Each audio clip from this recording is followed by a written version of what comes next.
Hi, Miss Snyder. This is my video for Paley, the part 1 of the book, right? Sorry, this is kind of like informal. I don't know what to do really. But anyways, so the first part of this says pick one antidote from Paley that says a lot about her passion.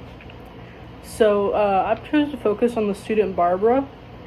I think she's an interesting student, and I liked a lot about her, like, coming in and talking about, like, are you Jewish, and her obsession with, like, finding her own identity, and, like, how she asked a lot of the other students, you know, are you Jewish, but wouldn't ask black students about that, and how Miss Paley responds to that with, like, uncomfortability, or uncomfortableness, I meant,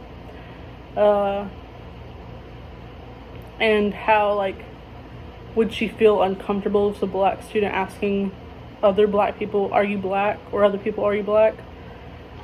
And so it shows a lot, in my opinion, on, like, her own, like, internalized anti-Semitism, of, like, wanting to hide Judaism from other people because that's what she was raised to believe. And it leads to an interesting confrontation with Ellen's mom calling, and talking to Dr. Paley about how Ellen keeps coming home wishing she was Jewish, and, you know, what's going on in a classroom that would make her daughter feel like that. And it leads to a really interesting thing with them exploring culture and her bringing in, like, Hebrew, like, Sunday school songs to do. And Ellen brings in a song from her church. It's a Methodist church, but it's from Africa. And it also leads to an interesting conversation with Carol. But it all stems from Barbara's, you know, try to identity search with are you Jewish? And then with the second question, which is discuss examples of how she manages to study herself and the students she teaches. I think, like, a big thing with this, like, self-study, at least, was, like, her reaction to Barbara asking other people, are you Jewish, and how she felt about that.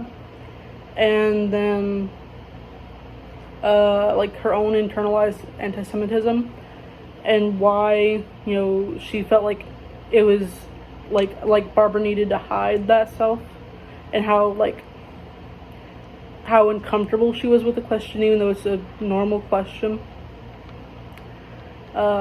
And there's also, it relates to a very interesting story I read a few weeks back ago about Holocaust survivors coming across, like, young Jewish people wearing the Stars of David. And so there was an interaction, because I was watching an interaction between two people, in which the survivor was talking about how it was a beautiful thing to see, but it also made him uncomfortable because the last time he'd worn a Jewish star, he was forced to. And so it was a very interesting connection of, like, it's a nice thing to see, but it also makes you uncomfortable because of, like, how you were raised around, you know, being publicly Jewish and all the anti-Semitism that was so prevalent, especially in the U.S. and other parts of the world back in the day. And she also talked a lot about, like, student-teacher identification, and about how Stephen's experiences might have been different if he'd had a black kindergarten teacher versus Dr. Paley, or Miss Paley. I can't remember if it's Dr. or Miss. And how he might have benefited, but he'd also still had some of the same problems. And how, like, his first words to her were, I'm not listening to no white lady. And how it might have been easier for him to get along with a black teacher, but if he could have still had the same problem. So she was wondering, you know, how that would have affected him. And then finally it talks about, do I think Dr. Paley is a good model for how teachers can fight against inequality and racism and promote inclusion and equity in a classroom? And I'd say,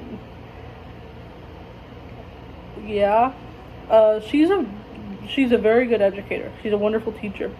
There are, of course, things that she does that I disagree with, but also have to consider that this book came out I believe like in the 70s, I think, or 90s, a very long time ago.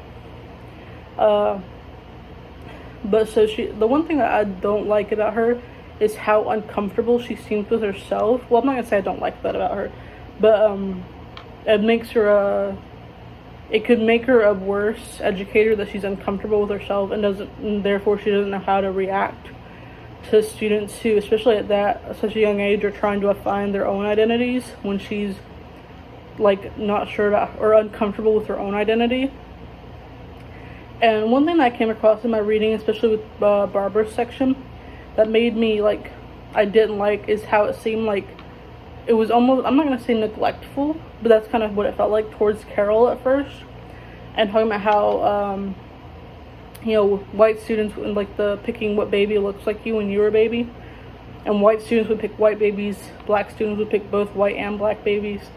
And other Asian and Middle Eastern students would pick a mix, but Carol just wouldn't pick.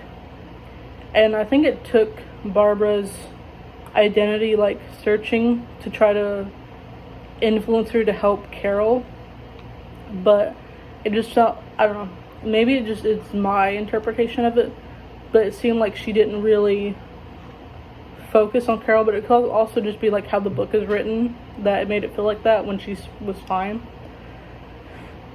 An interesting thing about the book, though, especially considering how old it is and considering it to like nowadays, is how she talks about, I think it's Carol, how she says Carol is Chinese when her parents and grandparents are from Taiwan, and how like Taiwanese versus Chinese and the whole China Taiwan thing. Or is it Thailand? No, it's Taiwan. And how she was hopeful that Ellen's parents would have been like fine with her bringing home a Jewish star that Barbara had given her, versus how Dr. Paley's parents would have felt had she brought home a Christian cross as a child. But I just think that's interesting. But overall, part one was very good, and I liked a lot of the things. I think she was uncertain with herself at the time, but I'm sure it gets better in part two, which I have read, but I can't talk about. Bye.